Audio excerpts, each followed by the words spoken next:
Well, many of us with pets grab the first bag of dog or cat food we see at the store. Grab the first bag, the first one, and then we leave it at that. But that will probably change after you watch tonight's 9 News Extra. WAP's Jim Shannon found a man who says some pet food could actually contain small traces of dead animals that have been euthanized, later ending up in your pet's dinner bowl. It's dinner not fit for the dog. The trusting eyes of your pet as he or she digs in for mealtime. But what's in that food? Should you be a little more concerned next time you call your pet for dinner?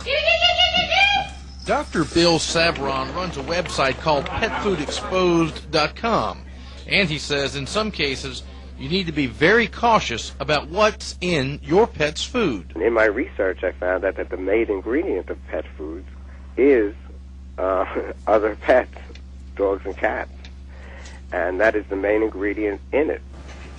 Savron says some meat rendering plants actually process euthanized or dead animals. Their carcasses are literally boiled down until nothing remains but proteins. The Louisiana Department of Agriculture has oversight of pet foods in Louisiana. We brought our concerns to Commissioner Bob Odom. We only check it for fat, the protein, and fiber.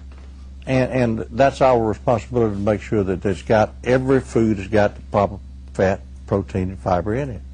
And if the product was unsafe, that was something that Food and Drug needs to check on. So we checked with the United States Food and Drug Administration.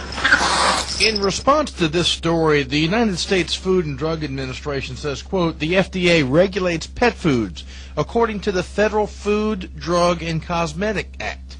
The FFDCA does not have any restrictions on what types of animal proteins go into pet foods. And that, says Dr. Savron, is the loophole pet food manufacturers use to buy cheap meat byproducts using dead cats and dogs. It's not only possible, it's 100% true. What a rendering plant is they take all the parts and drippings that come off of chickens and different things, and they sell them to pet food people. I think overall the quality of pet food sold in the state of Louisiana is excellent. Dr. Robert Biney is sort of Louisiana's pet food czar. He operates a joint venture between the LSU Ag Center and the Louisiana Department of Agriculture. They test more than 800 pet foods and chews each year. Obviously, if we find a problem, yes, we will take action. But I think by and large, the problems are not deliberate commissions of sin, if you will. Biney says the first few ingredients on any pet food list are the major ingredients. The more byproducts listed means the less specific the material in that food. Jim Shannon, WAFB 9 News Extra.